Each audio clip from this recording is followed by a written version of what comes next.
ask me a lot of questions a lot of the time about how to get a job. Are they qualified to get a job? Are they right for this job? How hard is it to get a job? I talk a lot about being an actuary, and so people make the link and say, she got a job as an actuary, therefore she knows how I'll get a job as an actuary. But as I keep explaining to individuals, I'm not a recruiter, I'm not involved in hiring at my company, I've never been involved in hiring at my company, I've never looked for a job in your market, I've never tried to do other things other than my own life, so I don't really know. And worse than that, I barely know how to get a job as me. Because I would say interviewing is definitely one of my weaknesses. I've told my boss I will never quit my job because I never want to have to go through the interview process again, because it is just not what I'm good at. That's not a true statement in that I wouldn't just stay at my current job because I wouldn't want to interview elsewhere. But it is a true statement in that I did tell my boss that.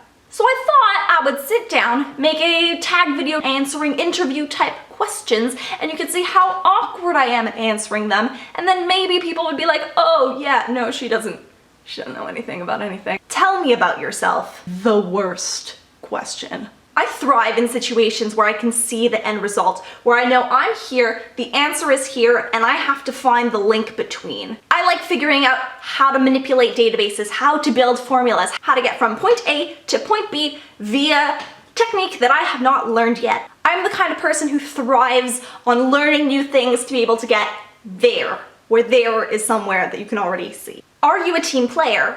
I was raised with the notion of if you're getting all A's but your close friends are getting F's, then you've failed. Because the goal of education, the goal of society is not for you to get better, it's for everyone as a collective to get better. And at work I do this by sharing ideas. If I learn something new, I'll send an email to my group and just sort of say, hey, I learned this new technique, maybe it'll help you. And when working on my own projects, I really love bouncing ideas off of other people. When I get stuck, I love having the option of saying, hey, what do you think? Hey, what do you think? It helps sort of make the connections that my brain can't make on its own, or introduce new ideas that I wouldn't have thought of on my own. But as far as the actual work goes, I prefer to do it myself. I wouldn't prefer to partition off a project and do this part while someone else is doing that part and then hope that it all sort of strings together. I much prefer to do my own work.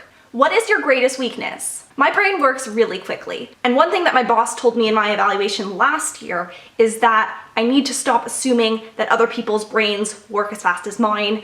Sometimes when I'm thinking so quickly, I go in one direction, I see problem, and then I go in another direction and I see problem, and then I go in another direction and I see problem. And if I see too many roadblocks, my brain gets overwhelmed. If I can't wiggle through all the spaghetti of thinking, if I can't see that solution at the end, then I will often get very overwhelmed with the problems. I'm much better off when I see the solution and need to find the path, as opposed to trying to navigate my way through a path. And so what I'm doing to try to work on this is really break my projects up into smaller pieces, focus on the smaller piece without worrying about the big picture. Because when you're looking at too big a picture, it can really block me mentally. What do you do in your spare time? Well, one thing I do is make YouTube videos. I do that with a few goals. Firstly, it's a creative outlet, which I think is particularly important in my line of business because I work in a cubicle with numbers all day, and it can be very hard to work the right side of your brain, and so I really like to have a way to keep my right side of the brain fresh.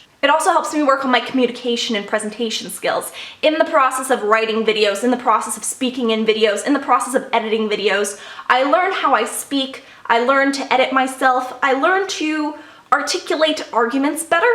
If that makes sense. That sentence wasn't great. That wasn't a good example of me improving my speech communication skills, but I think it's incredibly valuable. Why did you choose this line of work?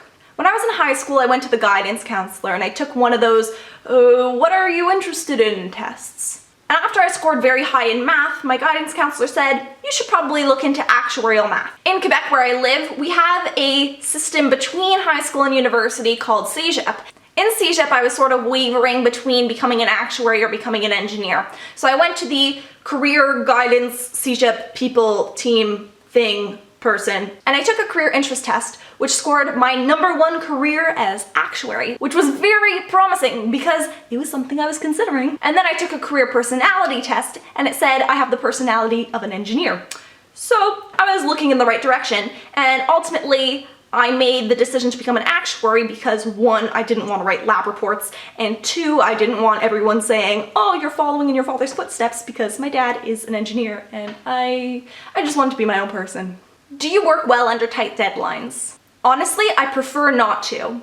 I much prefer to give myself a longer deadline and deliver early than give myself a short deadline and have to work hard to meet it. The added stress does not motivate me to do better. What are your long-term career goals? I wavered back and forth between wanting to be an analyst forever, wanting to go into management. There's something very appealing about being an analyst and being the person who's looking at the data and playing with the numbers. I find a lot of pleasure and satisfaction in doing that. But there's also something very nice about being a manager and being able to make business decisions and look at the big picture. I think what's ultimately going to motivate me to either move into management or stay an analyst or do something completely different is really that I always want to stay challenged, keep learning on the job, and be happy. If I ever feel like I'm not being challenged, I'm not learning anything, I'm not happy in my job, I'm gonna change it. Because as much as I need a job to live, my goal in life is not to pay bills and die. I want to keep growing as a person. I want to keep contributing to society. I want to